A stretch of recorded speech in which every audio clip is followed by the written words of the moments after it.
Hello guys, ഇന്ന് നമ്മൾ ചെയ്യാൻ പോകുന്നത് ഈ ഒരു ഫൂട്ടിൻ്റെ റിവ്യൂ. ഇതാണ് ബ്ലൈൻഡ് ഹെം ഫൂട്ട്. നമ്മൾ കൈകൊണ്ട് ചെയ്യുന്ന ഹെമ്മിങ് ഈ ഒരു ഫൂട്ട് വെച്ചിട്ട് ഈസി ആയിട്ട്, അതും കുറഞ്ഞ ടൈമിൽ പെട്ടെന്ന് തന്നെ ചെയ്തെടുക്കാൻ പറ്റും. ഈ ഒരു വീല് വെച്ചിട്ട് നമുക്ക് ഇതിൻ്റെ ലെങ്ത്ത് അഡ്ജസ്റ്റ് ചെയ്ത് കൊടുക്കാം. ഇതുപോലെ തിരിക്കുമ്പോൾ നമുക്ക് ഇവിടെ ഈ ഒരു ലെങ്ത്ത് അഡ്ജസ്റ്റ് ആയി കിട്ടും. തിരിച്ചു കൊടുക്കുമ്പോൾ ഈ ഒരു പ്ലാസ്റ്റിക് മെറ്റീരിയൽ ഉണ്ടല്ലോ, ഇത് ജസ്റ്റ് ഇങ്ങോട്ടൊന്ന് മൂവ് ആവും. ഇനി നമ്മൾ തിരിച്ചതാ ഞാനൊന്ന് സൈസ് കറക്റ്റ് ചെയ്തു. ഇനി നമുക്ക് ഇതിൻ്റെ യൂസിങ് എങ്ങനെയാണെന്ന് നോക്കാം. അപ്പോൾ ആദ്യം നമുക്ക് ഈ ഒരു ഫൂട്ട് മെഷീനിൽ വെച്ച് കൊടുക്കും. കഴിഞ്ഞ വീഡിയോയിൽ ഫൂട്ട് എങ്ങനെയാണ് അറ്റാച്ച് ചെയ്യുന്നതായിരുന്നു ഇട്ടത്. അപ്പോൾ അത് കാണാത്തവരുണ്ടെങ്കിൽ കണ്ടു നോക്കുക. നോർമലി ഇതുപോലെ ഒന്ന് ജസ്റ്റ് വെച്ച് കൊടുക്കുക. ശേഷം ഈ ഒരു പ്രഷർ ഫൂട്ട് താഴ്ത്തി കൊടുക്കുക. എന്നിട്ട് ഈ ഒരു ഇത് ഒന്ന് ഈ ഒരു ലിവർ ജസ്റ്റ് ഒന്ന് പുഷ് ചെയ്ത് കൊടുക്കുക. അപ്പോൾ നമ്മുടെ ഫൂട്ട് കറക്റ്റായി ഫിറ്റ് ആയിട്ടുണ്ട്. ഇനി നമുക്ക് സ്റ്റിച്ച് ചെയ്തെടുക്കാം. ഇനി നമുക്ക് ഹെമ്മ് ചെയ്യേണ്ട ക്ലോത്ത് എടുക്കാം കേട്ടോ. എന്നിട്ട് ഇതുപോലെ ഒന്ന് രണ്ടാക്കി മടക്കി കൊടുക്കുക. അങ്ങനെ മടക്കിയതിന് ശേഷം എന്നിട്ട് ജസ്റ്റ് ഇതൊന്ന് ഇങ്ങനെ തിരിച്ചു വെക്കുക. നമുക്കിതാ നേരെ ഒന്നും കൂടെ കാണിക്കാം. ഇതുപോലെ ഒന്ന് രണ്ടാക്കി മടക്കി കൊടുക്കുക. ശേഷം ഒന്ന് കറക്റ്റ് ചെയ്യട്ടെ കേട്ടോ. ഒന്ന് കറക്റ്റ് ചെയ്തിട്ട് എന്നിട്ട് ഇതൊന്ന് ഇങ്ങനെ വെച്ച് കൊടുക്കാം കേട്ടോ. നമുക്ക് ഇവിടെ കാണുന്ന ഗ്യാപ്പ് അഡ്ജസ്റ്റ് ചെയ്യാൻ വേണ്ടിയിട്ടാണ് കേട്ടോ ഈ ഒരു വീല് കൊടുത്തിട്ടുള്ളത്. ഞാനിപ്പോൾ ഇവിടെ ഒരു കോട്ടൻ്റെ ക്ലോത്താണ് എടുത്തിട്ടുള്ളത്.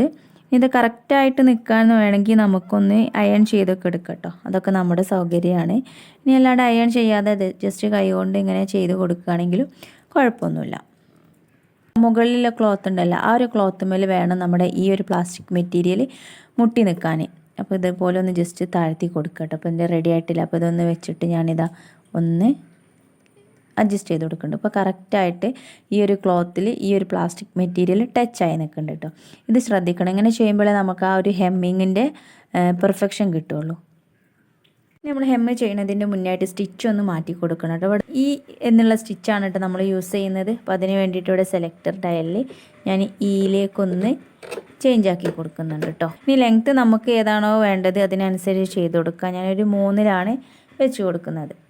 നമ്മൾ സ്റ്റിച്ച് സെലക്ട് ചെയ്തു, ലെങ്ത്തൊക്കെ അഡ്ജസ്റ്റ് ചെയ്തു. ഇനി ഒന്ന് സ്റ്റിച്ച് ചെയ്തെടുക്കുക.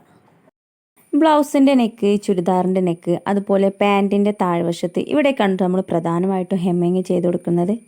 കൈകൊണ്ട് തുന്നിയെടുക്കുമ്പോൾ എന്തായാലും നമുക്ക് അത്യാവശ്യം നല്ല ടൈം. ഈ ഒരു ഫൂട്ട് വെച്ചിട്ടാണ് നമ്മൾ ചെയ്യുന്നതെങ്കിൽ പെട്ടെന്ന് തന്നെ ചെയ്ത് തീർക്കാം. ആദ്യം സിഗ്സാഗ് സ്റ്റിച്ച്, പിന്നെ മുകളിലേക്കൊരു സ്റ്റിച്ച്, വീണ്ടും സിഗ്സാഗ് സ്റ്റിച്ച്. ഈ ഒരു രീതിക്കാണ് ഇട്ട് നമ്മുടെ ക്ലോത്തിൽ സ്റ്റിച്ച് ചെയ്യുക. സ്റ്റിച്ചിങ് ഒക്കെ കഴിഞ്ഞു. ഇത് കണ്ടിട്ട് നമുക്ക് ഒരു എക്കോ ടെസ്റ്റ് നടത്തി അതിൻ്റെ റിസൾട്ട് കിട്ടിയൊരു ഫീൽ ഉണ്ടാവില്ലേ? ഇപ്പോൾ നിങ്ങൾ വിചാരിക്കുന്നുണ്ടാവും ഈ ഒരു സ്റ്റിച്ച് വെച്ചിട്ട് ഡ്രസ്സിൽ ഡിസൈനൊക്കെ ചെയ്യാമെന്ന്. ഒരു സംശയം വേണ്ട കേട്ടോ. നമുക്ക് എവിടെ വേണമെങ്കിലും ഈ ഒരു ഡിസൈൻ ചെയ്തെടുക്കാം. ഡ്രസ്സിൽ, അതുപോലെ നെക്കിൽ, സ്ലീവിൽ, എവിടെയാണോ നമുക്ക് വേണ്ടത് അവിടെയൊക്കെ ഈ ഒരു ഡിസൈൻ ചെയ്ത്. ടോപ്പിക്ക് മാറുന്നുണ്ടോ എന്നൊരു സംശയം കേട്ടോ. അപ്പോൾ ഡിസൈനുകളെ കുറിച്ചൊക്കെ പിന്നെ ഞാൻ വീഡിയോ ചെയ്യാം.